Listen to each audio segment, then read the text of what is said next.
Problems on board the aircraft.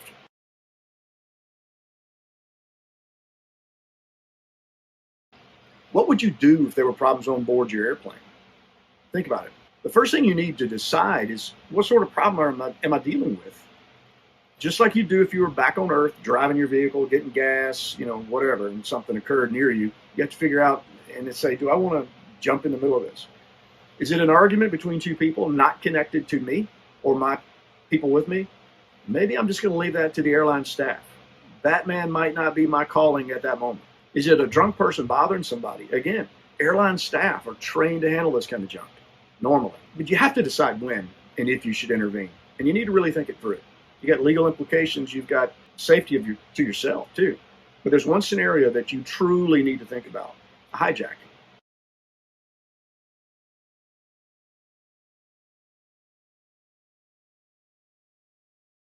Just like you do in the middle of the night, if you hear a noise, you're not going to jump up, grab your pistol, and go clear the house just because you heard the house squeak or you heard something in the house.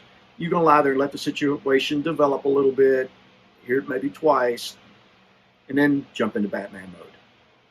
If air marshals are on board, they're going to handle this problem. And if you get involved, it's going to complicate their life and their job and probably get you shot. But if nobody's doing anything and you decide you need to, there are options available to you. As with any fight, you need a plan and a way to execute it. And your plan is simple. Defend the cockpit so the pilot can land the plane. That's your plan. Defend the cockpit so the pilot can put the plane on the ground safely. If you don't, and the bad guys get inside, the options start to suck, and the whole situation is going to go north quickly. And yes, I said north. I'm from the south. Going south is amazingly good.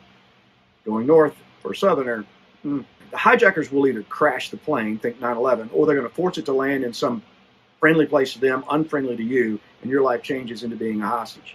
Like I said, life's going to start to suck. The other alternative, here's another one, is that a government decides to not take the risk of another 9/11 and they shoot your plane out of the sky. It's possible. It is a standing plan in many countries. So how do you defend the cockpit? I mean, you're in an airplane. You're in a confined space. If you start this fight, you're in a tube, 30,000 feet in the air.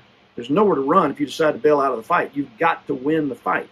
Either you're going to die or the plane's going to be in a bad spot. Really bad spot, maybe.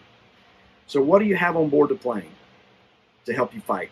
First, you need weapons, and you're going to have to improvise. I want you to think medieval. I want you to think a mace and a shield. And I'm not talking spray mace. Think William Wallace mace. First, the mace.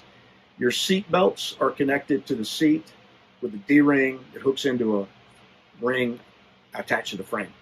Unhook that, slide one end down to the hook, wrap your hand around the strap, and now you've got a mace.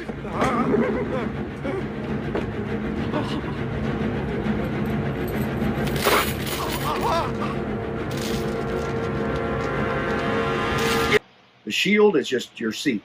Rip it up. It's Velcroed down.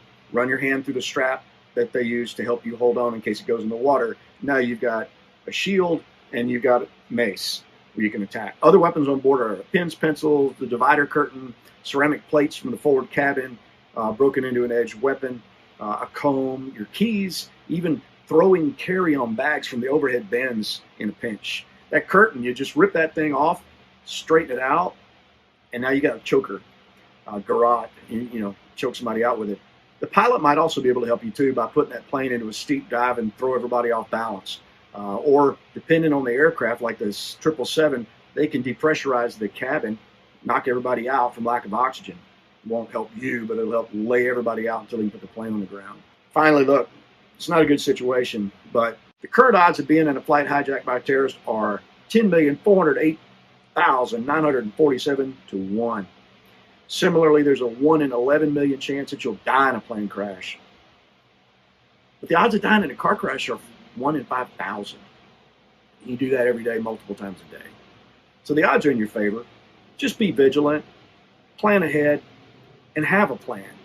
But remember what Mike Tyson said: everybody has a plan until they get punched in the mouth. So have a backup plan. Thanks for listening. I hope you have a good rest of your week. Get your reps in. Get your PT in. Train, train, train, and love on that thing.